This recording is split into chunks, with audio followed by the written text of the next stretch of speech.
Trump tariff tension. And president Trump వచ్చిన తర్వాతనే problem మళ్ళీ చాలా పెద్ద అయిపోతుంది. ఇందులో ఏదైనా సరే రష్యా దగ్గర ఆయిల్ కొనుక్కుంటున్నందుకు ఏదైనా స్వీట్ వార్నింగ్ లాగా ఆ యాంగిల్ ఏమైనా చూడొచ్చా? బేసిక్లీ అదే ఎక్స్క్యూజ్ అదే ఉండే కదా, రష్యా దగ్గర నుంచి ఆయిల్ కొంటున్నాం దానికోసం మీ మీద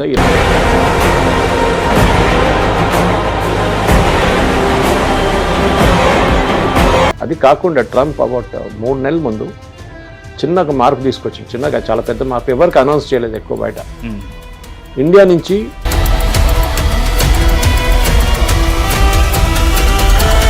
ఇది చాలా ఎఫెక్ట్ చూపిస్తుంది సార్ ఎకనామీ. ఇప్పుడు అదేవిధంగా వెనజువేలాలో ఇన్ఫ్లేషన్ పెరిగి ఎంత అయిందంటే ఒక చిన్న బ్రెడ్ లోఫ్ కొనడానికి ఒక లారీలో తీసుకెళ్లాలంట డబ్బులు. America America America Trump tariff tension ప్రపంచాన్ని మొత్తం ఉకిరిబికిరి చేస్తున్న ఏకైక పర్సన్ ఎవరైనా ఉన్నారంటే అమెరికన్ ప్రెసిడెంట్ ట్రంప్. త్రివిక్రమ్ సినిమాలో చెప్పినట్టు ఇతని చర్యలు ఊహాతీతం అన్నట్టుగా ఉన్నాయి. నిన్న డావోస్ లో ప్రధాని మోడీ భుజంపై చేసి తన ఫ్రెండ్ అని చెప్పి మళ్ళీ నెక్స్ట్ డే మార్నింగే భారతదేశం నుంచి వచ్చే ఎగుమతులపైన 50% టారిఫ్ ని అమలు చేస్తూ నిర్ణయం తీసుకున్నారు. ఇది బిజినెస్సా, రాజకీయమా, లేక రష్యా దగ్గర ఆయిల్ కొంటున్నందుకు ఏమన్నా స్వీట్ వార్నింగా, లేదా జియో పాలిటిక్స్ లో భాగంగా ఇది ఒక ఎత్తుగడ? అది ఎత్తుగడే అయితే అసలు చెస్ కనిపెట్టిందే ఇండియా. దీన్ని ఇండియన్స్ ఎలా తిప్పికొడతారు? అసలు ఈ ఎంటైర్ జియో పొలిటికల్ పరిణామాల్లో ముఖ్యంగా ఎన్ఆర్ఐస్ ఎలాంటి ఇబ్బందులు పడబోతున్నారు? కొత్తగా డాలర్ డ్రీమ్స్ తో అమెరికా వెళ్ళాలనుకుంటున్న వాళ్ళు వెళ్ళాలా వద్దా? ఆ డాలర్ డ్రీమ్స్ కి పాజ్ ఇవ్వాలా, అసలు మొత్తానికి చంపేయాలా? వాటన్నిటిని మనకి క్లియర్ గా ఎక్స్ప్లెయిన్ చేయడానికి మనతో పాటు political analyst and senior journalist Suresh Kochattil గారు ఉన్నారు. సార్ నమస్కారం. నమస్కారం సార్. ఇంటర్మీడియట్ లో నాకు వద్దన్నా సరే బలవంతంగా ఎంపీసీలో వేశారు సార్. నాకు ఆర్ట్స్ అంటే చాలా ఇష్టం. బట్ నాకు మీతో జరిగిన ఇంటర్వ్యూ తర్వాత జియో పాలిటిక్స్ అనేది ఇప్పుడు నాకు కొత్త ఫేవరెట్ సబ్జెక్ట్ అయిపోయింది సార్. నాకు ఎప్పటికప్పుడు హై వస్తుంది. Thank you, welcome. ఈ టాపిక్ గురించి మాట్లాడే ముందు ఒక పెద్ద మిస్కన్సెప్షన్ ఉంది సార్. పన్ను వేరు, సుంకం వేరు, టారిఫ్ అనేది వేరు, ట్యాక్స్ అనేది వేరు. కరెక్ట్. ఈ రెండింటికి డిఫరెన్స్ తో స్టార్ట్ చేద్దాం సార్. ట్యాక్స్ అనేది మీరు ఇంటర్నల్లీ కన్జ్యూమ్ చేసే ప్రోడక్ట్స్ మీద ట్యాక్స్ వేస్తారు జనరల్లీ. కానీ ఒక దేశం నుంచి ఒక దేశంకి ఒక ప్రోడక్ట్ తెప్పించుకుంటాం, ఒక కస్టమ్స్ డ్యూటీ ఉంటుంది. దాని ప్రతి ఒక్కొక్క దేశం ఒక్కొక్క పేరుతో పిలుస్తారు. మనమేమో కస్టమ్స్ డ్యూటీ అంటాం, కొంతమంది దాన్ని టారిఫ్ అంటారు. సో అంతే, డిఫరెన్స్ ఏం లేదు ఎక్కువ. So tax is internal consumption. ఇప్పుడు మనం జిఎస్టీ తీసుకోండి, goods and services tax. GST వచ్చే ముందు ఒక 10 డిఫరెంట్ టైప్స్ ఆఫ్ ట్యాక్స్ ఉండే. దాన్ని అన్ని కంబైన్ చేసి జిఎస్టీ చేశారు. వాల్యూ యాడెడ్ ట్యాక్స్ ఉండే, మిగతా ట్యాక్స్ ఉండే, ఆ ట్యాక్స్ ఈ ట్యాక్స్ అన్ని కలిపారు. ఎక్సెప్ట్ లిక్కర్, సిన్ ప్రొడక్ట్స్ అంటారు చూడండి, దాని పక్కన పెట్టి మిగతా అన్ని జిఎస్టీ కింద వచ్చేసింది. సిన్ ప్రొడక్ట్స్ దాని మిగతా పక్కన పెట్టి మిగతా అన్ని ఇప్పుడు జిఎస్టీ కింద వచ్చేసింది. అది కూడా 2 బ్యాండ్లే ఉన్నాయి ఇప్పుడు. కానీ మీరు టారిఫ్ పెడుతున్నప్పుడు అది డిఫరెంట్ గేమ్ అయిపోతుంది ఆల్టుగెదర్. ఏ గవర్నమెంట్కి ఎప్పుడు కావాలంటే టారిఫ్లు మార్చుకోవచ్చు. సో దాన్ని ఒక ఫార్మాట్లో తీసుకురావడానికి వరల్డ్ ట్రేడ్ ఆర్గనైజేషన్ అని చెప్పి ఒక యుఎన్ బాడీ క్రియేట్ చేస్తారు. WTO ఒక ఇంటర్నేషనల్ కోర్ట్ ఆఫ్ జస్టిస్ లాగా. మీకు బ్రిటన్కి గొడవ ఉంటే, అంటే భారతదేశానికి బ్రిటన్కి ఒక గొడవ ఉంటే ట్రేడ్ డిస్ప్యూట్ మీద వాళ్ళు WTOకి వెళ్ళొచ్చు. అక్కడ ఒక ప్యానల్ ఉంటారు ఎక్స్పర్ట్స్. వాళ్ళు ఇదంతా విన్న తర్వాత ఓకే నో దిస్ ఇస్ మీరు ఇది చేయాలని చెప్తే మనం అది పాటించాలి. కానీ ఇక్కడ రాసి పెట్టలేదు, పాటించకపోతే కూడా ఏం చేయరు. సో WTO ఇప్పుడు దాకా ఇది నడుస్తుంది. WTOలోనే డిస్ప్యూట్స్ అంతా సార్ట్ అవుట్ అయిపోతుంది. ఇంకొక బాడీ ఉండే called GATT, general agreement on tariffs and trade. Tariff అక్కడ వచ్చింది. అంటే బేసిక్లీ మీరు ఎంత టారిఫ్ పెట్టబోతున్నారో దాన్ని ఒక అగ్రిమెంట్గా మార్చుకుంటారు. సో మనం ఇప్పుడు యుఎస్తో టారిఫ్ చేసుకుంటున్నప్పుడు దాన్ని ఇప్పుడు మాట్లాడుతున్నాం మనం. That still talks are still going on. EUతోని ఎల్లుండి సైన్ చేయబోతున్నాం 26, 27 వాళ్ళు వచ్చినప్పుడు. మదర్ ఆఫ్ ఆల్ డీల్స్ అని చెప్పి వాళ్ళు EU కమిషనర్ కూడా చెప్తున్నారు. చాలా పెద్ద అగ్రిమెంట్, ఎందుకంటే EU it self is about $22 trillion trade వాళ్ళది. హ్యూజ్ బాడీ అది. సో మన యుఎస్తో మనకు జరిగిన గొడవలో అక్కడ ఏమైనా లాస్ అయితే అది యూతో మోర్ దెన్ ఎనఫ్ కాంపెన్సేట్ అయిపోతుంది. ఓకే. సో మన అక్కడ ఎక్స్పోర్ట్స్ మన ఆల్రెడీ ఉంది ఎక్స్పోర్ట్స్, కానీ ఆ లెవెల్ ఒకటి సపరేట్ డిసైడ్ చేస్తారు. కెమికల్స్ ఎంత ఛార్జ్ చేస్తారు, ఫార్మస్యూటికల్స్ ఎంత ఛార్జ్ చేస్తారు, కార్పెట్స్కి ఎంత ఛార్జ్ చేస్తారు, టెక్స్టైల్స్కి ఎంత ఛార్జ్, కేటగిరీ వైజ్ ఉంటుంది. అదంతా ఉంటుంది అగ్రికల్చర్ ప్రోడక్ట్స్ మీద. ఎందుకంటే భారతదేశ అగ్రికల్చర్ అనగానే చాలా సెన్సిటివ్ అయిపోతుంది. ఎందుకంటే మన లోకల్ ఫార్మర్స్ ని ప్రొటెక్ట్ చేయాల్సి వస్తుంది. డైరీ ఫార్మింగ్, ఎందుకంటే మన దగ్గర ఉన్న టెక్స్టైల్స్ మనం అప్పుడు కూడా మనం ఓకే టెక్స్టైల్స్ ఎట్లా అంటే ఇప్పుడు మీకు ఎవడో 2,500కి షర్ట్ అమ్ముతాడు, ఇంకోటి 500కి అమ్ముతాడు. మీ పర్సెప్షన్ మీద ఉంటుంది. మీరు ఏం కావాలంటే కొనుక్కోవచ్చు. అమెరికా రేపు వచ్చి 10,000కి అమ్మితే 10,000 కొనడానికి మనుషులు ఉంటారు. ఇప్పుడు హార్లీ డేవిడ్సన్ బైక్ లాగా మీరు దాని మీద ఎంతైనా డ్యూటీ పెంచుకోండి, కొనేటోళ్ళు ఉంటారు. ఎందుకంటే దట్ ఆస్పిరేషనల్ ప్రోడక్ట్ అంటారు. నాకు ఆ ప్రోడక్ట్ కావాలి, డబ్బులు ఉన్నంటే పోతాడు దానికి, లేవున్నాడు ఇంకా ఆర్డినరీ బైక్ తీసుకుంటాడు. సో ఆస్పిరేషనల్ ప్రోడక్ట్స్ మీద ఇంకోటి ఉంటుంది. సో మన దగ్గర బేసిక్లీ గ్యాట్ అండ్ WTO ఉన్నప్పుడు రెజ్యూమ్ చాలా స్మూత్గా నడుస్తుండే. ఏదైనా డిస్ప్యూట్ ఉంటే, ఫర్ ఎగ్జాంపుల్ చైనా మన దగ్గర వచ్చి స్టీల్ డంప్ చేస్తారు. డంపింగ్ అనేది ఒక కాన్సెప్ట్ ఉంది. అంటే వాళ్ళు మనం తయారు చేసే కాస్ట్ కన్నా తక్కువ కాస్ట్లో మన కంట్రీలో తీసుకొచ్చి పడేస్తారు. ఫర్ ఎగ్జాంపుల్ ఒక ప్రోడక్ట్ విలువ 100 రూపాయలు తయారు చేయడానికి, వాళ్ళు ఏం చేస్తారు 70 రూపాయలు తీసుకొచ్చి ఇక్కడ పడేస్తారు. అప్పుడు మన ఇండస్ట్రీ ఏమవుతుంది, బంద్ అయిపోతుంది. స్టీల్ ఉండొచ్చు, అల్యూమినియం ఉండొచ్చు, ఏదైనా. చైనా డంపింగ్ లో ఎక్స్పర్ట్స్. వాళ్ళు ఎందుకు చేస్తారంటే వాళ్ళ డంపింగ్ ఎక్స్పర్ట్స్ వాళ్ళు ఎందుకంటే వాళ్ళ గవర్నమెంట్ వాళ్ళని చాలా సపోర్ట్ చేస్తారు. వాళ్ళు అంటే అక్కడ ఉన్న ఇన్ఫ్రాస్ట్రక్చర్ కానీ, ట్యాక్సెస్ కానీ, ల్యాండ్ కానీ. చైనా డిక్టేటర్ కదా, వన్ పార్టీ రూల్. వాళ్ళు ఏం డిసైడ్ చేస్తే అదే న్యాయం. అక్కడ కోర్టు లేదు, ఏం లేదు. మన దగ్గర అట్లా కాదు కదా, కోర్టుకి వెళ్తాడు, లేకుంటే ఇంకేదైనా డిస్ప్యూట్ మెకానిజంలో వేసిస్తాడు, అక్కడ పోతుంది అది. ఇట్లాంటి పరిస్థితి కాకుండా చైనా ఏం చేస్తారు, డంప్ చేస్తారు. మన దేశం అన్ని దేశాలు డంప్ చేస్తారు వాళ్ళు. ఇప్పుడు EV vehicles the latest dumping for them. EV vehicles, electric vehicles. ఎందుకంటే యూరోప్ లో తీసుకెళ్లి విపరీతంగా పడేస్తున్నారు. వాడు 30 లక్షలకు ఒక EV అంటే వీడెళ్ళి నాకు 15 లక్షలు ఇస్తాను తీసుకో అని చెప్తే ఎవడైనా 15 లక్షలు తీసుకుంటాడు. ముందు అవసరం అనేది సెకండరీ, తక్కువ కోసం ముందు తీసుకున్న మెంటాలిటీతో ఉన్నా సరే వచ్చి డంప్ చేసేసి తీసుకుంటారు. కరెక్ట్. ఎందుకంటే చైనీస్ ప్రొడక్షన్ అంత ఎక్కువ, వాళ్ళు ఎక్కడైనా పడేయాలి కదా తీసుకెళ్ళి. సో అక్కడ పడేస్తారు అనమాట. సో ముందు చైనీస్ ప్రొడక్ట్స్ అంతా బాగా లేకుండే క్వాలిటీలో. మనం ఎప్పుడు జోక్ చేస్తుండే ఇది 6 నెలలు మేడ్ ఇన్ చైనా 6 నెలలు పనిచేస్తుందా లేదా అని చెప్పేసి. ఇప్పుడు BYD లాంటి కార్స్ చూడండి, it is very good in quality. Indian cars కన్నా ఇప్పుడు అవి ఎక్కువగా కనబడుతున్నాయి. టెస్లా లాంటి కార్ల కన్నా ఎక్కువ అమ్మడబోతున్నాయి ఇప్పుడు. సో అట్లాంటి పరిస్థితుల్లో చైనా ఉన్నారన్నమాట. ఇప్పుడు యుఎస్కి ఏం జరిగిందంటే ఎస్పెషలీ ఈ జిమ్మీ కార్టర్ టైం నుంచి చూసుకుంటూ వస్తే మనం యుఎస్ మ్యానుఫ్యాక్చరింగ్ అన్కాంపిటేటివ్గా అయిపోయింది. నేను ఎప్పుడు ఒక ఎగ్జాంపుల్ చెప్తాను, బహుశా మీరు ఫస్ట్ టైం వింటారు నా దగ్గర నుంచి. When the plumber cost more than the tap. మీరు ఒక ట్యాప్ తీసుకొచ్చారు మీ ఇంట్లో ఫిట్ చేయడానికి, 500 రూపాయలు కొనుక్కొచ్చారు మార్కెట్ నుంచి. ప్లంబర్ని పిలుస్తాడు, వాడంటే నేను వస్తాను 1000 రూపాయలు పడితే ఫిట్ చేయడానికి అంటాడు. అప్పుడు మీరు ఆలోచిస్తారు, ట్యాప్ విలువ 500, వాడేమో 1000 రూపాయలు అడుగుతున్నాడు. ఇది యుఎస్ లో జరుగుతుంది ఇప్పుడు.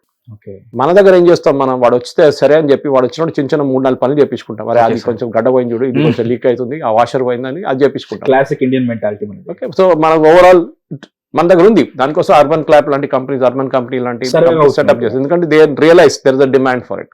సో మీకు ముందే తెలిసిపోతుంది రేట్ ఇంత అని. ప్లంబర్ వస్తాడు 250, ఏసీ మెకానిక్ వస్తే ఇంత, కిచెన్ హుడ్ క్లీన్ చేయడానికి వచ్చే ఇంత, చాలా క్లియర్, బాత్రూమ్ క్లీన్. సో మీకు ఒక రేట్ డిఫైన్ అయిపోతుంది. America become an uncompetitive economy. ఎందుకంటే వారు పర్ అవర్ డాలర్ వాళ్ళకి చాలా ఎక్కువ వాళ్ళది. దానికోసం మన దగ్గర చాలా మంది అమెరికాలో వెళ్ళి పనిచేయాలంటారు. ఎందుకంటే అక్కడ వెళ్తే నాకు ఇక్కడికన్నా ఒక 20%, 30% జీతం వస్తుంది ఎక్కువ అని చెప్పేసి. ట్యాక్స్ కట్టాలి అక్కడ. హెల్త్ కేర్ ఇస్ మెస్ అమెరికాలో. మీరు ఇన్సూరెన్స్ తీసుకుంటే మీరు బతుకుతారు, లేకుంటే మీరు రోడ్డు మీద చనిపోతారు. చాలా క్లియర్. ఇండియాలో ఇగ్నోర్ చేసినట్టుగా కదా కంపల్సరీ.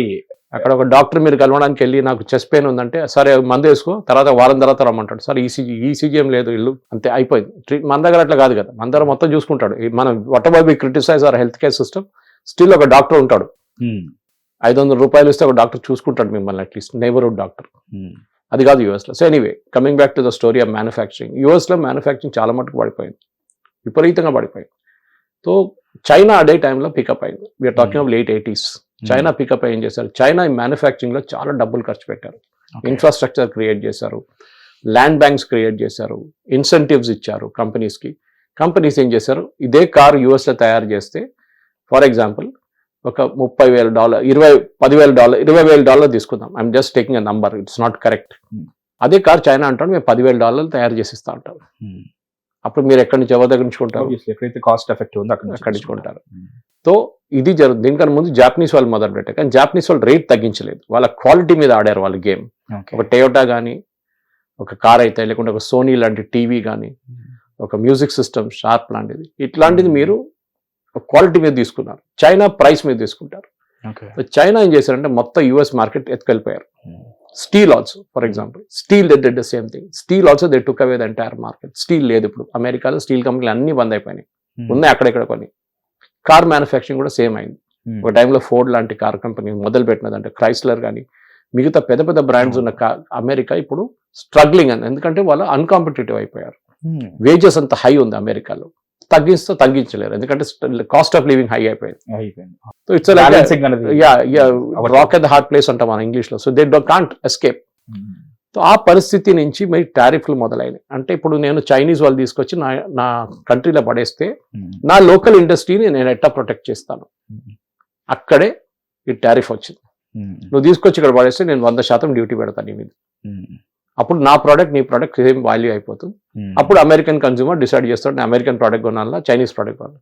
డిఫరెన్స్ లేనప్పుడు అమెరికన్ ప్రోడక్ట్ తీసుకుంటాడు. సర్వీస్ ప్రాబ్లమా ఏదైనా ఉండొచ్చు అని చెప్పి అక్కడ తీసుకుంటాడు. ఇది బేసిక్. ఇప్పుడు లోకం ఏమైపోయిందంటే WTO కూడా కొంచెం వీక్ అయిపోయారు, కొంచెం చాలా వీక్ అయిపోయారు. ఎవరు పట్టించుకోవట్లేదు వాళ్ళు ఏ జడ్జ్మెంట్ ఇచ్చినా కానీ పట్టించుకోవట్లేదు. గ్యాట్ అయితే డైడ్ లాంగ్ బ్యాక్. దాని తర్వాత ప్రతి కంట్రీ వాళ్ళ టారిఫ్లు పెట్టుకుంటున్నారు. సో మనం ఏం చేస్తాం అంటే ఫ్రీ ట్రేడ్ అగ్రిమెంట్ సైన్ చేస్తాం, మోస్ట్ ఫేవర్డ్ నేషన్స్ సైన్ చేస్తాం. ఇట్లాంటి దాంట్లో మనం డిసైడ్ చేస్తాం, ఓకే నువ్వు నాకు షుగర్ పంపిస్తున్నావా, నేను ఇంత ఛార్జ్ చేస్తా దాని మీద కస్టమ్స్ డ్యూటీ 10%, 15%. నా వైపు నుంచి నేను ఏమైనా పంపిస్తాను మీరెంత ఛార్జ్ చేస్తారు, వాళ్ళు డిసైడ్ చేస్తాం. We'll come to an agreement అనమాట. చాలా ప్రోడక్ట్స్ అది కూడా మన బలాలు బలహీనతల మీద ఉంటుంది కదా, మనం ఏమి ఇవ్వగలుగుతాము, మనం ఏమి తీసుకోగలుగుతాము, దాని తగ్గట్టుగానే ఉంటాయి అవన్నీ. కరెక్ట్. ఎందుకంటే ఆ ప్రోడక్ట్ అక్కడ కూడా కొనాలి. అవును. ఫర్ ఎగ్జాంపుల్ మీరు ఇండియాలో తయారు చేసిన రైట్ హ్యాండ్ డ్రైవింగ్ కార్ తీసుకెళ్లి యూరోప్ లో అమ్మలేరు, అక్కడ లెఫ్ట్ హ్యాండ్ డ్రైవింగ్ ఉంటుంది. మీరు ఏం చేసుకుంటారు, మీరు అమ్మలేరు అక్కడ. So you have to create a product for that market అనమాట. And quality wise also, safety standards wise, steel అనే ఏదైనా కానీ వాళ్ళ క్వాలిటీ ఉంటుంది. ఆ క్వాలిటీ పెట్టి మీరు అమ్మొచ్చు అక్కడ మార్కెట్లో. సో ఈ టారిఫ్ వచ్చిన తర్వాతనే మనం ఈ ఒక్కొక్క కంట్రీ ఇంకో కంట్రీతో అగ్రిమెంట్ సైన్ చేయడం మొదలు పెట్టారు. ఫ్రీ ట్రేడ్ అగ్రిమెంట్ అంటారు దాన్ని. మిగతా నేను చెప్పినట్ల ఒక బైలాటరల్ అగ్రిమెంట్ ఉండొచ్చు ఏదన్నా. కానీ ప్రెసిడెంట్ ట్రంప్ వచ్చిన తర్వాతనే ప్రాబ్లం మళ్ళీ చాలా పెద్ద అయిపోయింది ఇప్పుడు. ఎగ్జాక్ట్లీ అదే అడుగుదాం అనుకుంటున్నాను సార్. ఎందుకంటే ఇప్పుడు అతను చూసారా ఇది నేను నా యుఎస్ కోసం చేస్తున్నాను అని చెప్పి సమర్థించుకోవడానికి అతనికి 100 కారణాలు ఉంటాయి. కానీ డావోస్ లో జరిగిన ఏదైతే ఆ మీటప్ ఏదైతే ఉందో అక్కడ అంత పొగిడి ప్రధాని మోడీ నా ఫ్రెండ్ అని చెప్తూనే 50% సార్, లైక్ 50% అనేది టారిఫ్ విధించడం. అంటే ఇందులో ఏదైనా సరే రష్యా దగ్గర ఆయిల్ కొనుక్కుంటున్నందుకు ఏదైనా స్వీట్ వార్నింగ్ లాగా ఆ యాంగిల్ ఏమైనా చూడొచ్చా? బేసిక్లీ అదే ఎక్స్క్యూజ్ అదే ఉండే కదా, రష్యా దగ్గర నుంచి ఆయిల్ కొంటున్నాం దానికోసం మీ మీద 25% వేస్తున్నాం. దానికన్నా ముందు 25 ఉండే, అడిషనల్ 25 ఇది. చైనా మనకన్నా ఎక్కువ క్రూడ్ ఆయిల్ కొనుక్కుంటారు రష్యా దగ్గర నుంచి. చైనా మీద విధించారా ఏమైనా? ఏం విధించలేదు, ఎందుకంటే దమ్ లేదు. అవును, చైనీస్ మీద చేశారు వీళ్ళు. దానికన్నా ముందు చైనీస్ మీద మేము 250%, 500% పెట్టిపోతాం. చైనీస్ ఏం చేశారు, rare earths and magnet supply బంద్ చేసేసారు. కథ దిగి వచ్చారు ఇమీడియట్గా యుఎస్. అరే తప్పైందన్న, సారీ మిస్టేక్ అని చెప్పేసి మళ్ళీ వాళ్ళు విత్డ్రా చేసుకున్నారు టారిఫ్ అంతా. మనకన్నా ఎక్కువ గ్యాస్ రష్యా దగ్గర నుంచి కొంటున్నది యూరోప్. వాళ్ళ మీద ఏం పెట్టలేదు వాళ్ళ మీద టారిఫ్. అమెరికా రష్యా దగ్గర నుంచి యురేనియం కొనుక్కుంటారు, ఇదే అమెరికా. వాళ్ళ మీద ఏం టారిఫ్లు పెట్టుకోలేదు. భారతదేశం ఎందుకు దొరికామంటే దే ఫీల్ దట్ మనం చాలా మట్టుకు ఆయిల్ కొంటున్నాం రష్యా దగ్గర నుంచి. ఇది బైవర్ చెప్పారు మనకు కొనమని, బైడెన్ చెప్పారు. ఫార్మర్ యూఎస్ లో మనకేం చెప్పారంటే ఇంటర్నేషనల్ ఆయిల్ ప్రైస్ రష్యా నుంచి మార్కెట్ నుంచి తీసేసినప్పుడు, రష్యాని బ్యాన్ చేసినప్పుడు price went to the roof. $90, $100 బ్యారెల్కి వెళ్ళిపోయింది. చాలా నేషన్స్ స్ట్రగుల్ చేస్తున్నారు. అప్పుడు బైడెన్ ఏమన్నారు, మీరు పని చేయండి, 2 దేశాలు ఉన్నాయి కదా ఎక్కువ కొనుక్కుంటుంది, China and India Russian oil. China వాళ్ళు అమ్మడానికి కాదు, చైనా వాళ్ళ ఇంటర్నల్ కన్జంప్షన్ కొనుక్కుంటున్నారు. చాలా హ్యూజ్ కన్జంప్షన్ ఉంది వాళ్ళకి ఆయిల్. వెనిజువేలా నుంచి మన దాకా తీసుకున్నారు వాళ్ళు. 90% Venezuelan oil was going to China. 60% oil చైనాది రష్యాకి వెళ్తుంది ఇప్పుడు ఆఫ్టర్ ద బ్యాన్. 40% మనం కొనుక్కుంటాం. సో యుఎస్ ఏమంటున్నారు, మీరు పెట్టే డబ్బులతోని వాడు బాంబులు తయారు చేసి మళ్ళీ యుక్రెయిన్ మీద వేస్తున్నాడు, దానికోసం మీ మీద టారిఫ్లు పెడుతున్నామని చెప్పి. కానీ మనం ఏం చేసాం, మనం రియాక్ట్ కాలేదు. Fine, no problem. మన కొన్ని ఎక్స్పోర్ట్స్ ఎఫెక్ట్ అయినాయి, షిమ్స్ ఎఫెక్ట్ అయినాయి, టెక్స్టైల్స్ ఎఫెక్ట్ అయినాయి, gems and jewellery effect, footwear కొంచెం ఎఫెక్ట్. కానీ మన కొత్త మార్కెట్లు చూసుకున్నాం. నవంబర్ వచ్చేదాకా మన ఎక్స్పోర్ట్స్ పెరిగింది. Where to US it's. ఏ విధంగా అది ఏమవుతుందంటే, ఫర్ ఎగ్జాంపుల్ మీరు యుఎస్ లో ఒక బాస్మతి, ఒక ఇండియన్, ఓకే, ఇండియన్ ఫ్యామిలీస్ చాలా ఉన్నారు, ఇండియన్ రెస్టారెంట్ చాలా ఉన్నారు. They contribute a lot. So మన వాళ్ళకి బిర్యానీ తయారు చేయాలి వాళ్ళ ఇంట్లో. వాళ్ళకి ఏ రైస్ కావాలి, అమెరికన్ రైస్ వాడలేరు కదా, బాస్మతి కావాలి. బాస్మతి ఎక్కడి నుంచి వస్తుంది, ఇండియా, పాకిస్తాన్ అంతే. థాయిలాండ్ నుంచి కూడా వస్తుంది, కానీ that is called jasmine rice. అది డిఫరెంట్ ఫ్లేవర్ ఉంటుంది. వాళ్ళు ఇండియన్ రైస్లో అకస్టమ్డ్ ఉన్నారు. సో వాళ్ళు ఇప్పుడు వెళ్తున్న మార్కెట్లో I'm again taking a very number wise, correct figure ఉండొచ్చు కాకపోతే $5 $5 కిలో అని చెప్పొచ్చు. ఓకే, దేవర్ బయింగ్ బాస్మతి. ఇప్పుడు టారిఫ్ వచ్చిన తర్వాత అది $7 అయింది. వాళ్ళు అదంతా పక్కన పెట్టి వెళ్ళి అమెరికన్ రైస్ కొని దాంతో బిర్యానీ చేస్తారా? లేదు, చేయరు కదా. సో వాళ్ళు 5 కిలోలు కొనే బదులు 4 కిలోలు కొంటారు. ఫ్యామిలీ కెన్ అఫోర్డ్, 5 కిలోలే కొంటారు, ప్రాబ్లం లేదు వాళ్ళకి. సో ఎవరు నష్టపోతున్నారు? యుఎస్ కన్జ్యూమర్ ఇస్ పేయింగ్, మనం పే చేయట్లేదు. సో మన వైపు నుంచి ఉన్న ప్రోడక్ట్స్ వాళ్ళు కొనడం మొదలు పెట్టారు మళ్ళీ. అది కాకుండా ట్రంప్ అబౌట్ 3 నెలల ముందు చిన్నగా మార్పు తీసుకొచ్చింది, చిన్నగా, చాలా పెద్ద మార్పు, ఎవరికి అనౌన్స్ చేయలేదు ఎక్కువ బయట. ఇండియా నుంచి మనం ఎక్స్పోర్ట్ చేస్తున్న ఒక ఆల్మోస్ట్ 10 నుంచి 15 ప్రోడక్ట్స్ మీద డ్యూటీ తగ్గించేశాడు, టారిఫ్. అందులో basmati, tea, tea, rice, spices మీకు ఎక్కడ దొరకదు. మీరు మిర్చి కావాలంటే మిర్చి పౌడర్, ఇండియన్ మిర్చి పౌడర్, గుంటూరు కావాలంటే గుంటూరు మిర్చి పౌడర్ కావాలి, కాశ్మీరీ కావాలంటే కాశ్మీరీ, ఇర్రీప్లేసబుల్, మణిపూరి కావాలంటే మణిపూరి, అట్లనే ఉన్నాయి. టర్మరిక్ ఉంటుంది, అది మన నిజామాబాద్ ఎక్కడి నుంచి టర్మరిక్ ఉంటుంది. అట్లాంటి చాలా మటుకు ఇండియన్ ప్రొడక్ట్స్ డ్యూటీ తగ్గించేశాడు. ఎందుకంటే వాళ్ళ కాన్స్టెంట్, వాళ్ళ కన్జ్యూమర్స్ కంప్లైంట్ చేయడం మొదలు పెట్టారు. మా బడ్జెట్ అంతా పోతుంది మొత్తం, మేము ముందు $2,000 నడిపించుకొని ఇప్పుడు మాకు $3,000 అయిపోతుంది, మా ఫ్యామిలీ నడిపించడం లేకపోతుంది. మీరు అంటే పొలిటీషియన్స్ ఎప్పుడు వాళ్ళ మాట వింటారు, ఇలా కాన్స్టెంట్. సో ఇమీడియట్గా తగ్గించేశాడు. ఇది ఇట్లా జరుగుతున్నాడు. మన మీద 50% వేస్తే మనం రియాక్ట్ కూడా కాలేదు. కొన్ని దేశాలు ఏం చేశారు, డెస్పరేట్గా వెళ్ళి వాళ్ళ కాలు మీద పడి, అన్న ప్లీజ్ రక్షించండి, ఏం చేయమంటారు, అన్ని మేము పంపించి అన్ని దానికి 0%. కానీ మేము పంపించింది 15, 20 ఉంటుంది, 1 వే అయిపోయింది మొత్తం. వాళ్ళు ఏం చేయలేకపోయి, వియట్నాం కానీ థాయిలాండ్ కానీ ఇట్లాంటి దేశాలకి అంత ఎకానమీ, పెద్ద ఎకానమీ కాదు వాళ్ళ రూపీ వాల్యూ కూడా, ఐ మీన్ వాళ్ళ కరెన్సీ వాల్యూ కూడా చాలా, కరెన్సీ వాల్యూ ఇప్పుడు మన వాల్యూ కరెన్సీ పడిపోయింది అంటారు ఇండియన్ కరెన్సీ. ఇంటర్నేషనల్ మార్కెట్లో చూస్తే dollar is becoming more weaker. Okay, de-dollarisation నడుస్తుంది, అది సపరేట్ కాన్సెప్ట్ ఇంకోటి. వేర్ పీపుల్ కంట్రీస్, మనం ఇరాన్తో డీల్ చేస్తున్నప్పుడు ముందు వీఆర్ యూజింగ్ ఇరానియన్ కరెన్సీ. తర్వాత వాళ్ళు అన్నారు కరెన్సీ మేము మార్చలేకపోతున్నాం ఇండియన్ రూపీని, మీరు పని చేయండి, మాకు బియ్యం ఇచ్చేసేయండి అన్నారు. ఇంత క్రూడ్ ఆయిల్ తీసుకొని ఇంత బియ్యం వేయండి, మాకు తక్కువ ఉంది మా దగ్గర supply, barter system. Then Russia దగ్గర వెళ్ళినప్పుడు వాళ్ళ రూబుల్స్ ఇచ్చేసేయండి, మాకు ప్రాబ్లం లేదు, మేము ఎక్స్చేంజ్ చేసుకుంటాం ఎక్కడైనా. So we started paying in roubles. So ఏమైపోయిందో డాలర్ని పక్కన పెట్టేశాం. అదర్వైజ్ అమెరికా పని ఏంటి, డాలర్ ప్రింట్ చేసి లోకంలో పంపిస్తూనే ఉంటారు వాళ్ళు. ప్రతి ఇర్రెస్పెక్టివ్ ఆఫ్ మన దగ్గర ఎట్లయితే లైక్ గోల్డ్ అంతా పెట్టలేరు వాళ్ళు, ఇప్పుడు చేయట్లేదు వాళ్ళు. Last 5 years are not doing it. ఇది చాలా ఎఫెక్ట్ చూపిస్తుంది కదా సార్ ఎకనామిక్. ఇప్పుడు అదేవిధంగా వెనజువేలాలో ఇన్ఫ్లేషన్ పెరిగి ఎంత అయిందంటే, ఒక చిన్న బ్రెడ్ లోఫ్ కొనడానికి ఒక లారీలో తీసుకెళ్లాలంట డబ్బులు, అన్ని నోట్లు తీసుకెళ్తే ఒక బ్రెడ్ లోఫ్ వస్తుంది. ఇంకో న్యూస్ కూడా చూసాను సార్, వెనిజువేలాలో బంగారం, ఇప్పుడు కేజీ బంగారం $13 సంథింగ్, ఆ లెవెల్ కి పడిపోయిందని కూడా వచ్చింది బికాస్ ఆఫ్ ఈ ఇన్ఫ్లేషన్ కారణం కదా సార్. సో అదేంటారు, సో బంగారం కాదు, మిగతా ప్రొడక్ట్స్, నార్మల్ ప్రొడక్ట్స్ మనుషులు తినలేకపోతున్నారు, తాగలేకపోతున్నారు. బంగారం చాలా ఫార్, అది ముందు బేసిక్ నెసెసిటీస్ తిండి. ఇప్పుడు ఇరానియన్ కరెన్సీ చూడండి, ఆల్మోస్ట్ 0 అయిపోయింది డాలర్ కి విలువ. So it is absolutely nothing, worth nothing అన్నమాట. దానికోసం అక్కడ ఎంత పెద్ద కూడా నడుస్తుంది. సో ట్రంప్ మన మీద టారిఫ్లు వేశారు, మనం ఏం చేసాం, ఏం చేయలేదు, వీ డిడ్ంట్ రియాక్ట్. మనం టారిఫ్, వాళ్ళ మీద టారిఫ్లు పెట్టలేదు. మనం అన్నారు మీరు పంపించుకోండి, మా ప్రజలు కావాలంటే కొంటారు. ఇప్పుడు అమెరికా నుంచి యాపిల్ వచ్చిందని చెప్పి పరిగెత్తుకుంటే వెళ్ళి షాప్లో కొన్నాడు ఎవడు, వాడు చూస్తాడు ఇండియన్ యాపిల్ మన ఇంటి పక్కన రోడ్డు మీద అమ్ముతున్న యాపిల్ చీప్ ఉంటుందా, అమెరికన్ సూపర్ మార్కెట్కి వెళ్ళి మాల్కి వెళ్ళి అమెరికన్ యాపిల్, కెనడియన్ యాపిల్ బాగుంటుంది, మనం ఎక్కడ కావాలంటే మేము కొనుక్కుంటాం, ప్రైస్ మీద ఉంటుంది, క్వాలిటీ మీద ఉంటుంది. ఇది జరుగుతుంది. సో ట్రంప్కి ఏంటంటే ఇప్పుడు ఏం బేసిక్లీ ప్రతి దేశం వాళ్ళని చీట్ చేశారు. America has been cheated last 50-100 సంవత్సరాల నుంచి. మీరందరూ అమెరికా మీద బతుకుతున్నారు. ఐటీ కంపెనీలు అన్ని అమెరికన్ కంపెనీస్ కోసం పనిచేస్తున్నారు, వాళ్ళ డబ్బులు సంపాదిస్తున్నారు. అమెరికన్ వర్కర్స్కి మీరు రోజుకి $100 ఇవ్వాలంటే మీరు $50 పెట్టి ఇండియన్ వర్కర్స్తో H1Bలు పని చేయించుకుంటున్నారు. We will not allow that. అసలు అమెరికా అనగానే ఫస్ట్ ఎన్ఆర్ఐ ఇది ఈ ఎకోయింగ్ ఉంటుంది వాళ్ళ పని. ఇప్పుడు $1,00,000 అంటే మన కరెన్సీలో 84 lakhs దాకా ఉంటుంది. ఇప్పుడు ఈ ప్రాసెస్ లో లైక్ అంత ఖర్చు పెట్టి వీళ్ళ దగ్గర నుంచి తీసుకోవడం అవసరమా అని చెప్పేసి ఆ కన్సిడరేషన్ ఎంతవరకు ఉంటుంది లైక్ ఇండియన్స్ కి? ఎందుకంటే ప్రతి ఒక్కరికి డాలర్ డ్రీమ్స్ ఉంటాయి. ఎంతసేపు యుఎస్ వెళ్దామా, అక్కడ ఎలా సెటిల్ అవుదామా, ఏం చేద్దామా, ఆ డాలర్ డ్రీమ్స్ ని ఫుల్ఫిల్ చేసుకోగలరా? పోయింది, dollar dreams is finished for ever. ఇప్పుడు కొత్త యుఎస్ ప్రెసిడెంట్ వస్తే కూడా మార్చాడు. ఎందుకంటే అమెరికాలో ఒక కోపం వాళ్ళకి ఏంటంటే, ఇప్పుడు మనకు కూడా ఉంటుంది, రేపు బంగ్లాదేశ్ వాడు వచ్చి మన ఉద్యోగం తీసుకెళ్ళిపోతే మనం ఏం చెప్తాం వాళ్ళకి, నువ్వు ఎందుకు వచ్చినావు ఇక్కడ అంటారు. స్థానికత.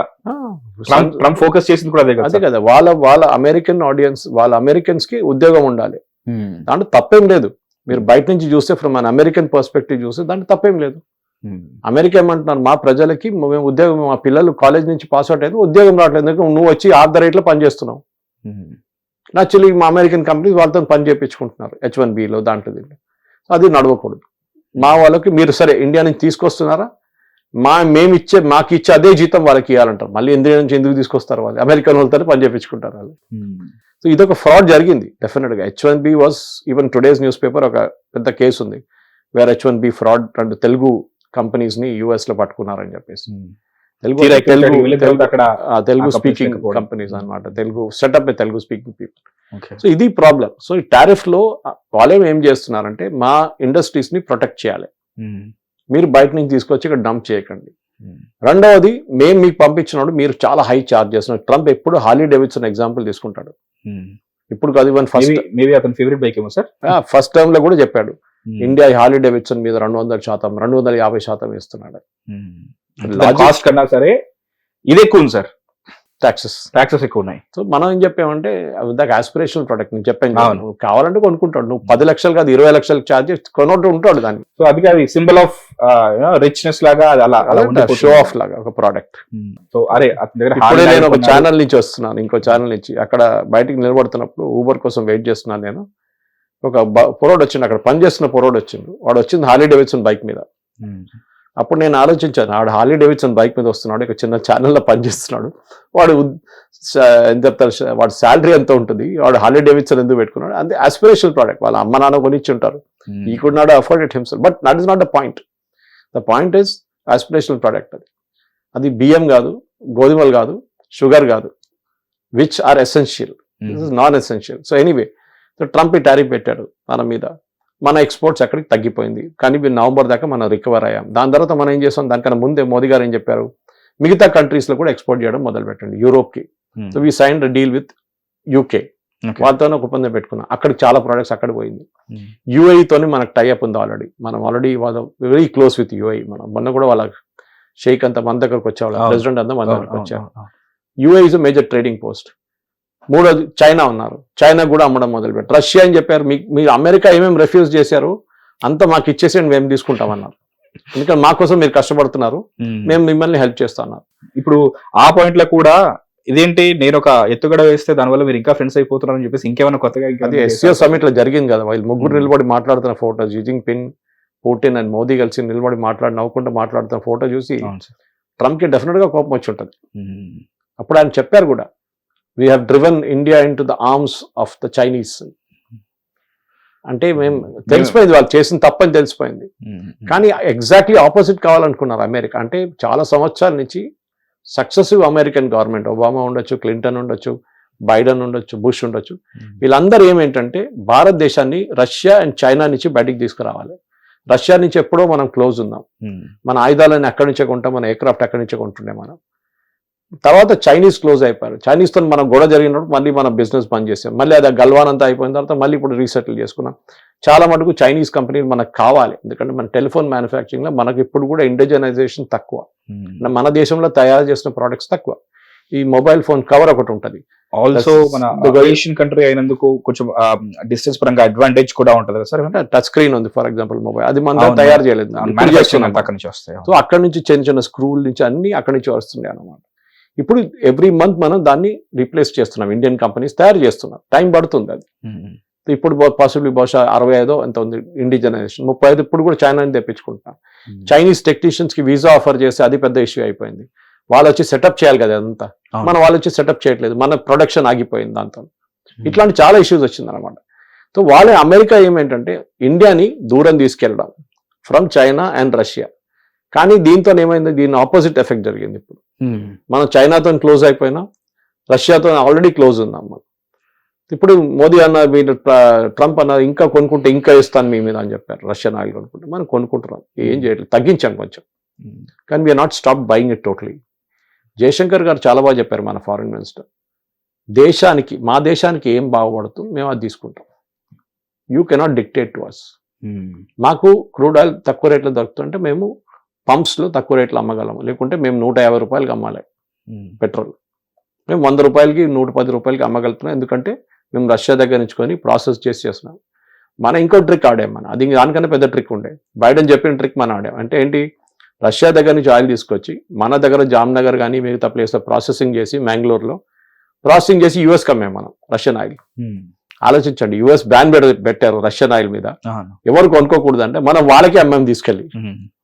సో ఇది ఇంకో మ్యాటర్, ఎందుకంటే వాళ్ళు అంటున్నాడు sorry it is Indian oil, it is India నుంచి వస్తున్న డీజిల్, ఇండియా నుంచి వస్తున్న పెట్రోల్, సో మేమేం చేయాలి, యూరోప్కి అమ్మాం మనం. ఎందుకు యూరోప్, లాస్ట్ యుక్రెయిన్ కూడా అమ్మాం నవంబర్ దాకా. తర్వాత యుక్రెయిన్ తెలిసింది, అది రష్యన్ డీజిల్ తీసుకొచ్చి రష్యన్ క్రూడ్ ఆయిల్ ప్రాసెస్ చేసి డీజిల్ మాకు అమ్ముతున్నారు, ఆ డబ్బులు తీసుకెళ్లి రష్యాకి ఇస్తున్నారు, రష్యా మా మీద బాంబు వేస్తున్నారు. ఇండైరెక్ట్లీ మన మీద మనమే ఫండింగ్ చేసుకుంటున్నాం అది. సో వాళ్ళకి తెలిసిపోయింది. So this is what the tariff is all about game. దీంట్లో ఇప్పుడు ప్రతి దేశం ఇంకో దేశంతో ఒప్పందం చేసుకుంటున్నారు, మనం కూడా అమెరికాతో మాట్లాడుతున్నాం. ఇప్పుడు కూడా అది ఫైనలైజేషన్ స్టేజ్కి రాలేదు, ఎందుకంటే అమెరికాకి చాలా మటుకు మన అగ్రికల్చర్ ఫీల్డ్ ఓపెన్ చేయమంటున్నారు, మనం రెడీ కాదు. We're not ready to open our agriculture దగ్గర. మన ఫార్మర్స్ని ప్రొటెక్ట్ చేయాలి మనం. రైస్ ఉండొచ్చు, ఫ్రూట్స్ ఉండొచ్చు, మిల్క్ ఉండొచ్చు, మీరు చెప్పినట్లు ఎక్కువ ఉండొచ్చు, ఇట్లా ప్రొటెక్ట్ చేయాలి దీన్ని. వాళ్ళు ఈ చైనీస్ లాగా వాళ్ళు వచ్చి డంప్ చేయడం మొదలు పెడితే మనం ఏం చేయలేము. అమెరికన్ అగ్రికల్చర్ చాలా ఎఫిషియెంట్, వాళ్ళ మెకనైజేషన్ చాలా హై లెవెల్లో. మన దగ్గర బహుశా పంజాబ్ లాంటి స్టేట్స్లో మెకనైజేషన్ చాలా బాగుంది, కానీ ప్రొడక్టివిటీ అప్పుడు కూడా అక్కడ ఎక్కువ లేదు. Productivity is very high in America. So వాళ్ళ కాస్ట్ తగ్గిపోతుంది పర్ యూనిట్. ఓకే, వాళ్ళ డాలర్ టర్మ్స్ చూస్తే అప్పుడు కూడా ఎక్స్పెన్సివ్, కానీ స్టిల్ ఇట్స్ లెస్. సో వాళ్ళు రేపు వచ్చి సోయాబీన్ డంప్ చేయడము, మేజ్ డంప్ చేయడం మొదలు పెడితే మన లోకల్ ఇండస్ట్రీ దెబ్బతింటుంది, మన ఫార్మర్స్. అది పొలిటికలీ చాలా సూసైడల్ అయిపోతుంది, ఏ గవర్నమెంట్ అయినా కానీ. ఫార్మర్, ఎందుకంటే 65% మంది మన ఇప్పుడు కూడా ఇండియాలో ఫార్మింగ్ మీద డిపెండ్ అవుతారు, పొలాల్లో పనిచేస్తారు. అట్లాంటి ఒక ఇండస్ట్రీ, అట్లాంటి ఒక సెక్టర్ని మీరు నెగ్లెక్ట్ చేయలేరు, చేస్తే ఆ గవర్నమెంట్ రేపు ఉండదు. సో దానికోసం మనం టారిఫ్ని కొంచెం తగ్గించి మాట్లాడుతున్నాం, కానీ ఫైనలైజ్ చేయలేదు ఇంకా. సార్, ఈ డిస్కషన్లో మీరు ఇప్పటికీ ఒక 2-3 సార్లు బైడెన్ గురించి మాట్లాడారు సార్. ఇఫ్ కొంచెం హిస్టరీ చూసుకుంటే గనక బైడెన్ కానీ అంతకుముందు చేసిన వాళ్ళు కెనడా నుంచి చూసుకున్నా సరే, when it comes to only Trump, ఎందుకు ఇతను ఇంత తిక్కతిక్కగా చేస్తుంటాడు? అండ్ ఆల్సో ఇంకొక థియరీ ఉంది, రీసెంట్గా జరిగిన ఇంకో వీడియోలో కూడా మనం మాట్లాడాం. ఏ అమెరికన్ ప్రెసిడెంట్ కూడా 2 సార్లకు మించి మనలాగా 5 సంవత్సరాలు కాకుండా వాళ్ళకి 4 సంవత్సరాలే ఉంటుంది ఆ టర్మ్. ఆల్రెడీ ఇది సెకండ్ టర్మ్లో 1 సంవత్సరం అయిపోయింది, హార్డ్లీ ఇంకో 3 years ఉంటాడు. ఇతన్ని వెళ్ళిపోయే వరకు భరిస్తే చాలు అని కొందరు అనుకుంటున్నారు. But there are speculations, there are theories, ఇతను రాజ్యాంగాన్ని మార్చి 3rd టైం కూడా ఇతను వచ్చే విధంగా తను సవరణ చేస్తున్నాడు. ఎందుకంటే నాకు నోబుల్ ఇవ్వాలి అని అడిగిన వాడు ఎందుకు చేయడు అని కూడా అంటున్నారు సార్. చేయలేరు, అది అమెరికాలో జరగదు, అదొకటి ఉంది. ఎందుకంటే మన గవర్నమెంట్ వాళ్ళ గవర్నమెంట్ చాలా డిఫరెంట్. ఈవెన్ మనం కూడా మార్చలేము. మన దేశంలో ఆఫ్ కోర్స్ రెస్ట్రిక్షన్ లేదనుకోండి, వాళ్ళ దాంట్లో లేదు. అది కావాలంటే ఆయన చెంచాను ఒకటి పెట్టుకుంటాడు, అదొకటి ఉంటుంది. ఇప్పుడు రేపు జేడీ వాన్స్ లాంటి వాళ్ళు పెట్టుకుంటాడు, వాడు నా మాట వింటాడు. కానీ ఒకసారి ఆయన చేసి ఆ కుర్చీ మీద కూర్చున్నాడు, ఆయన మారిపోతాడు. నువ్వు ఎవరు అని అడుగుతాడు రేపు తిరిగి. అమెరికన్ ప్రెసిడెంట్ అని కుర్చీ ఉండే పవర్ అది. సో ప్రెసిడెంట్ ట్రంప్ అది చేయలేదు. సో ఇప్పుడు కొన్ని దేశాలు ఏమంటున్నారంటే, ఈయన ఉన్నదాకా భరిస్తాం, ఏం చేయాలి, ఓకే అప్పుడు దాకా నడిపించుకుందాం, దీని తర్వాత మనం చూపిద్దాం మన పవర్. కానీ మొన్న డావోస్లో జరిగిన మీటింగ్లో ట్రంప్ ఎందుకు దిగి వచ్చాడు కిందకంటే, గ్రీన్లాండ్ ఇష్యూలో ఇదే జరిగింది. యూరోప్ ఏమన్నారు, మీరు మా మీద గ్రీన్లాండ్ మేము సీజ్ చేసుకుంటాం, మేము మిలిటరీ ఫోర్స్ యూజ్ చేసుకుంటాం అంటే, మేము అందరు కలిసి మీ దగ్గర నుంచి వచ్చే ఎక్స్పోర్ట్ మీద టారిఫ్ పెట్టేస్తాం.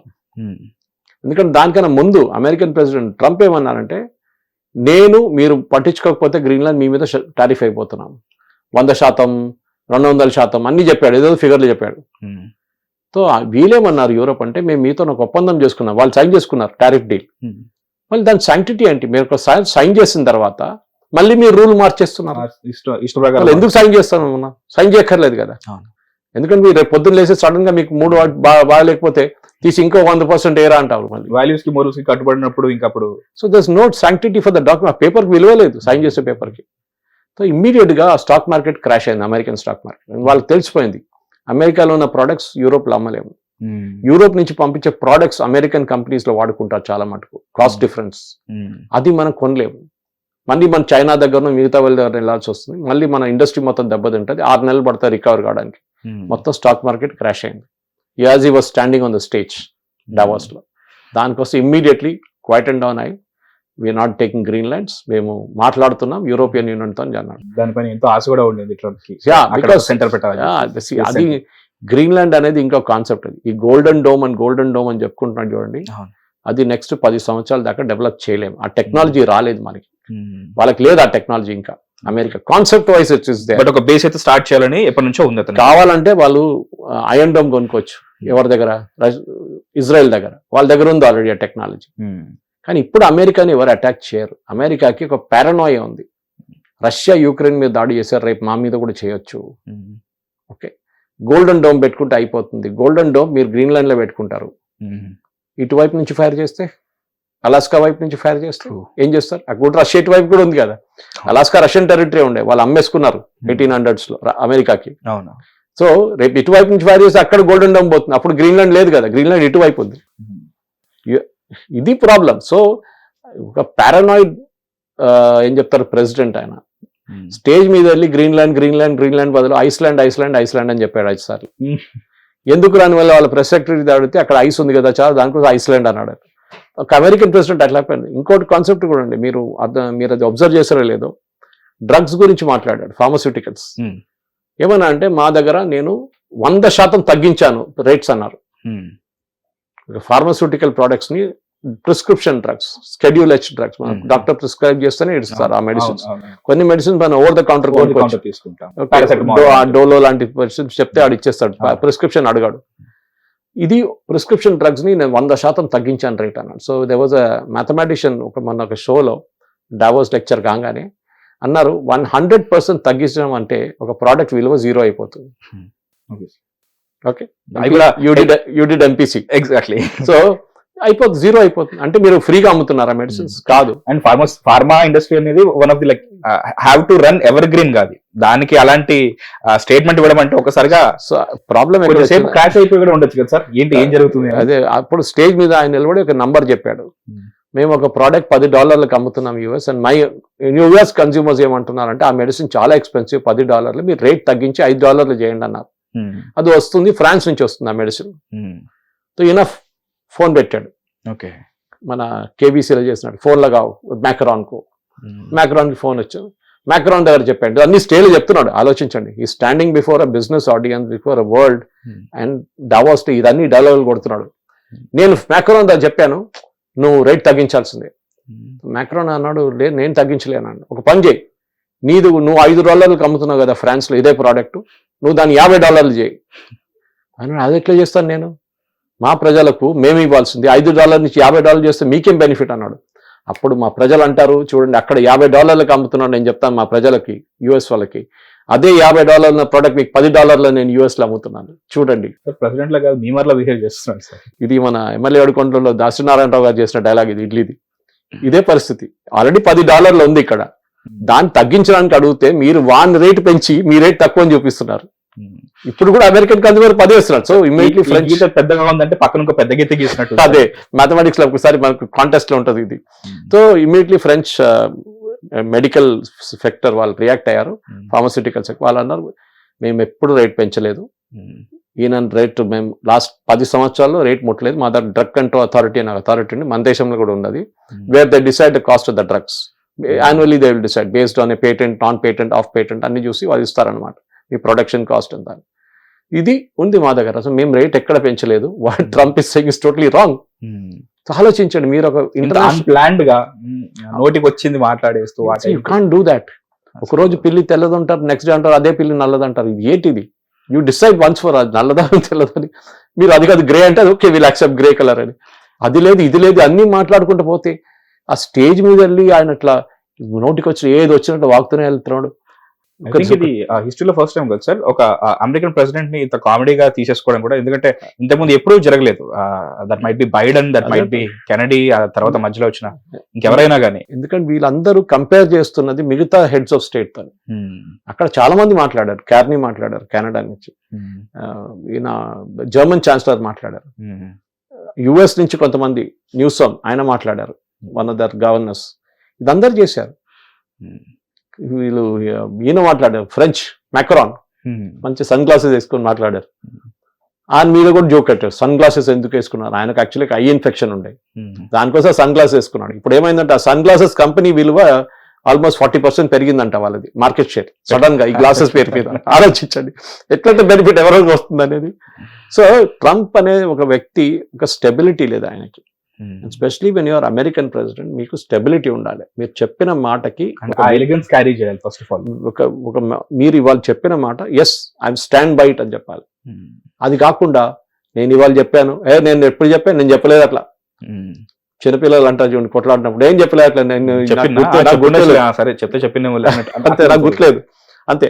కానీ ఇప్పుడు 200% రేపటి నుంచి పొద్దున్న నుంచి మీరు ఎట్లా ప్లాన్ చేస్తారు, కంపెనీలు ఎట్లా ప్లాన్ చేస్తారు, అవుట్పుట్ ఎట్లా ప్లాన్ చేస్తారు, కన్స్యూమర్స్ ఎట్లా రియాక్ట్ అవుతారు, ఏం లేదు ఆయనకి. మేక్ అమెరికా గ్రేట్ అగైన్ ఆయనకు ఒక్కటే ఫిలాసఫీ ఉంది. కానీ American dream is over, not just for Indians, even for Americans. Okay, ఎందుకంటే కాంపిటేటివ్ ఎడ్జ్ మీది పోయింది. నేను చెప్పాను చూడండి, ఒక ప్రోడక్ట్ మీరు $10 తయారు చేస్తే అది బయట $5 తయారు అవుతుంది. న్యాచురల్లీ కన్స్యూమర్ ఒక ఇంటర్నేషనల్ ఆడియన్స్లో ఉన్నారు ఇవాళ, ఆయన కొనుక్కుంటాడు అంతే. మన దగ్గర కూడా అంతే కదా. ఇప్పుడు మనం సూపర్ మార్కెట్కి వెళ్తే మనం కంపేర్ చేస్తాం యూజువల్లీ. ఇప్పుడు it's a non essential product, branded product కాకున్నప్పుడు అది ఎంత, ఇది ₹50 కిలో, ఇదంతా 45, బాగుంది కదా ఇది 45 తీసుకుందాం, ₹5. You're decide based on the price factor. Quality కూడా ఉంటుంది. ఇప్పుడు కార్ కొంటున్నప్పుడు మీరు క్వాలిటీ చూస్తారు, ప్రైస్ అంతా డిఫరెన్స్ లేకున్నా కానీ క్వాలిటీ మీద చూస్తారు. అది సేఫ్టీ ఫీచర్స్ ఏముంది, బ్రాండ్ నేమ్ ఎట్లా ఉంది, ఇంటర్నేషనల్ ఎట్లా అమ్ముడుపోతుంది అనేది మీరు చూస్తారు అనమాట. ట్రంప్కి అది లేదు. Make America great again. Yes, American economy is number 1 in the world, no dispute దాంట్లో. బికాజ్ వాళ్ళు ఎప్పటి నుంచో టెక్నాలజీని చాలా వాడుకున్నారు. All the top technology companies అందరు అమెరికాలో ఉన్నారు. మనం తర్వాత మెల్లగా దిగాం. మనం ఇప్పుడు కూడా మన ప్రోడక్ట్స్ లో రాలేదు, మన సర్వీసెస్ లో ఉన్నాం. మనకు ఐపాడ్ తయారు చేయడము, ఒక ఐప్యాడ్ తయారు చేయడము, లేకుంటే ఏదైనా ప్రోడక్ట్ మనం తయారు చేయలేదు. సర్వీసెస్ అంతే, కాస్ట్ ఆర్బిట్రాజ్ మీద. అక్కడ $50 పని చేపిస్తుంటే గంటకి మనం $10 చేసిస్తాం. దట్ ఈస్ అవర్ అడ్వాంటేజ్, అంతే, ఇంకేం లేదు. వాడు హైటెక్ సిటీలో $10 చేస్తాం అదే పని. బట్ యూఎస్ లో పని చేయాలంటే $50 ఇవ్వాలి. ఇప్పుడు ఈ న్యూ రిఫార్మ్స్ వల్ల ఆ బ్రెయిన్ డ్రైన్ అని చెప్పేసి కూడా అంటున్నారు. అంటే అక్కడ ఉన్న H1B వీసా అలా పైన పనిచేస్తున్న వాళ్ళు కానీ, కొత్తగా వెళ్ళాలనుకుంటున్న వాళ్ళు కానీ, ఈవెన్ ద ఫీజ్ 40,000 ఏదో అయిందంట. దానివల్ల మళ్ళీ జాబ్స్ వస్తాయో రావో అది సెకండరీ, అసలు కట్టడే 40,000 కట్టాలి. అండ్ ఒకసారి రిజెక్షన్ అయిందంటే మళ్ళీ ఒక కూలింగ్ పీరియడ్ ఉంటుంది. వీటన్నిటి వల్ల ఇందాక మీరు అన్నట్టు డాలర్ డ్రీమ్స్ ఆర్ ఓవర్ అన్నట్టుగా మన ఇండియన్స్ కి ఒక మెంటాలిటీ ఉంటుంది, ఓకే అమెరికా సంబంధం అని చెప్పేసి. ఫ్యూచర్ లో ఒక 1-2 years వరకు ఆ మాట వినపడదేమో కదా సార్. ఎందుకంటే హార్లే డేవిడ్సన్ అనేది ఎలాగైతే ఒక ప్రోడక్ట్ లాగా, ఒక కాస్ట్లీ ప్రోడక్ట్ లాగా, NRI సంబంధం అనేది కూడా నెక్స్ట్ అదే అవుతుందేమో అనుకుంటా. గుజరాతీస్ అండ్ పంజాబీస్ ఎప్పుడు కెనడా అండ్ అమెరికన్ డ్రీమ్ పెట్టుకుంటారు వాళ్ళు. అవును, ఎప్పటి నుంచో డిఫరెంట్ రీజన్. గుజరాతీ ట్రేడింగ్కి వెళ్తారు, పంజాబీస్ ఫార్మింగ్కి వెళ్తారు, ట్రక్ డ్రైవింగ్కి వెళ్తారు వాళ్ళు. కానీ మన తెలుగు స్పీకింగ్ స్టేట్స్ నుంచి ఐటీ సెక్టర్లో వెళ్ళడం పెద్ద ఒక డ్రీమ్, డాలర్ డ్రీమ్స్. ఒక పెళ్లిలో 2-3 కలిస్తే ఏం అడుగుతారు ఫస్ట్, మీ కొడుకు ఎక్కడ ఉన్నారండి, మీ కూతురు ఎక్కడ ఉన్నారండి, బెంగళూరా, యుఎస్కి వెళ్ళలేదా, ఇది డైలాగ్. ఈ యుఎస్కి వెళ్ళడం, అక్కడ వెళ్ళి పెట్రోల్ బంక్ లో పని చేస్తాడా, సూపర్ మార్కెట్ లో పని చేస్తాడు, అది ఇంకోది, వెళ్ళరు. ఇదే కదా పార్ట్. సో నేను చెప్పేది మంచిది, it's good. One way it is very good that this happen. ఎందుకంటే ట్రంప్ అఫ్ కోర్స్ ఆయన ఆడియన్స్ చూసుకుంటున్నారు, వాళ్ళ పాపులేషన్ చూసుకుంటున్నారు, వాళ్ళ ఓటింగ్ పాపులేషన్ చూసుకుంటున్నారు, దాని తప్పేం లేదు. బంగ్లాదేశ్ వాడు వచ్చి మన చేస్తున్న $1000 నేను 500 చేస్తా అంటే 500 పెట్టుకుంటాడు వాడిని. That we won't allow it to happen. కొడుతున్నాం మనం ఇప్పుడు, వాళ్ళని వస్తే కనిపిస్తే కొడుతున్నాం రోడ్డు మీద, అది జరుగుతుంది ఇప్పుడు. అదే అమెరికాలో చేస్తున్నారు మీతోని. సో మీరు ఎస్ వెళ్ళొద్దని చెప్పట్లేదు. ఇప్పుడు ఎడ్యుకేషన్ చూడండి, అక్కడ వెళ్ళి ఏం చేస్తారు, ఎంఎస్ ఎందుకు వెళ్తారంటే అక్కడ దాని తర్వాత PhD లేకుంటే ఇంకేదైనా కోర్స్ చేసి లాస్ట్ లో ఎట్లానే ఒక OPT తీసుకొని దాని తర్వాత ఒక H1B అప్లై చేసి దాని తర్వాత గ్రీన్ కార్డ్ దొరికింది, దాని తర్వాత సిటిజన్షిప్ దొరుకుతుంది. లాంగ్ రోడ్ అది, ఒక అమెరికన్ డ్రీమ్ అది. మీ భారతదేశంలో ఉంటారు అంటే కాదు. మా పక్కనోడు వెళ్ళిండు, వాడు ఎంత పెద్ద సంపాదించుకున్నాడు, 2 ఇల్లు తీసుకున్నాడు, అది తీసుకున్నాడు, పెద్ద కార్లు తీసుకున్నాడు, ఇది అమెరికన్ యాక్షన్ తో మాట్లాడుతూ, ఇది వాళ్ళ డ్రీమ్ అనమాట. వాడు కూడా అట్లని కావాలి. పేరెంట్స్ కూడా అంతే.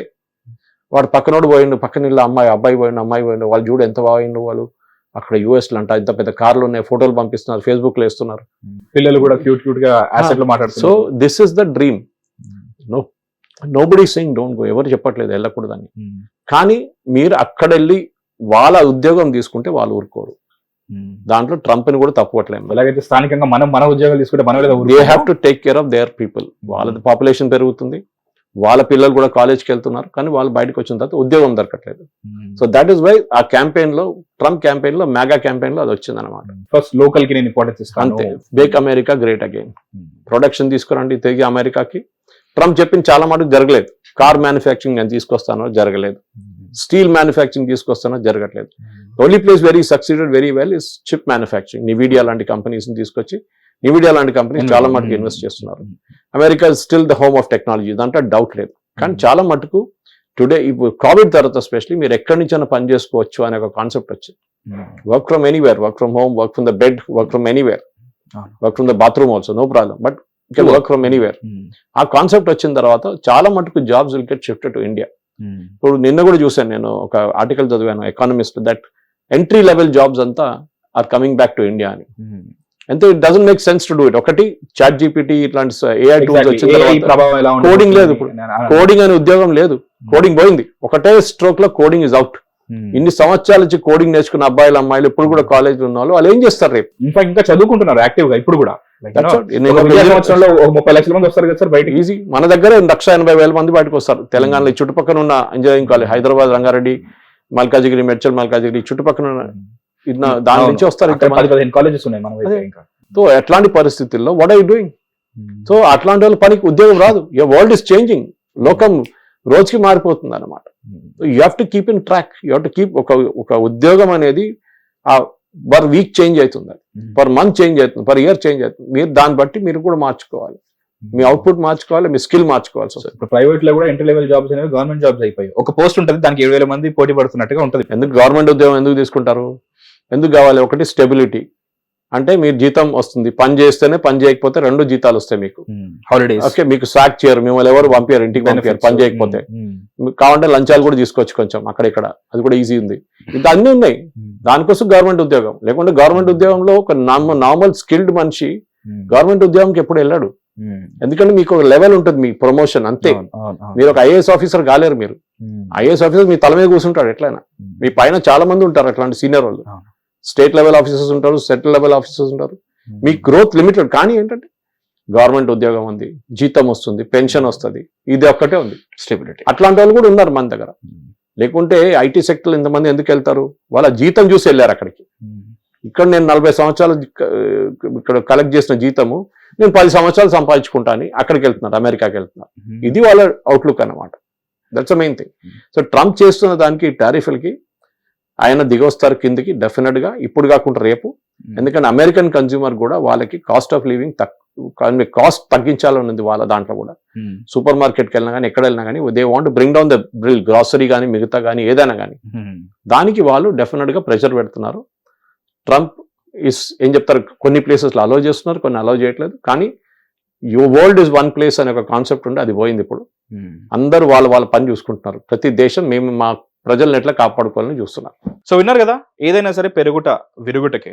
సో కొన్ని రోజుల వరకు డాలర్ డ్రీమ్స్ కి, ఎన్ఆర్ఐ లైఫ్ కి, ఆ ఎంటైర్ డ్రీమ్స్ కి చిన్న పాజ్ ఇవ్వండి. వీలైతే ఇక్కడే ఉండి ఇక్కడే ట్యాక్స్ కట్టి ఇంకేం చేయొచ్చు అనేది ఆలోచించండి. Stay tune to Mahesh on Hit TV. Hit TV app, ఇందులో short news, live news, entertainment shows, movies, digital magazines తో పాటు మీ జిల్లా వార్తలను కూడా ఫ్రీగా చూడొచ్చు. ఇంకెందుకు ఆలస్యం, వెంటనే హిట్ టీవీ యాప్ ని డౌన్లోడ్ చేసుకుని ఫ్రీగా ఎంటర్టైన్మెంట్ పొందండి. Hit TV app, hit TV app, please download hit TV app. Hit TV app ని ఫ్రీగా డౌన్లోడ్ చేసుకుని ఎంజాయ్ చేయండి. మీకు నచ్చిన ఎంటర్టైన్మెంట్ కోసం హిట్ టీవీ యాప్ ని ఫ్రీగా డౌన్లోడ్ చేసుకుని ఎంజాయ్ చేయండి. హిట్ టీవీ యాప్ ని డౌన్లోడ్ చేసుకుని ఆస్వాదించండి, ఆశీర్వదించండి. ఇంతమంది సెలబ్రిటీలు హిట్ టీవీ యాప్ ని డౌన్లోడ్ చేసుకోండి అని చెప్తున్నారంటే ఎంత మంచి యాప్ ఆలోచించండి.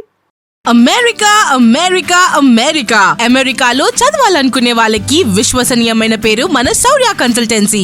UK లో 1 year masters, UK లో 1 year masters, 2 years work permit up to 5 years visa. Contact Saurya Consultancy. Contact 89851 89851.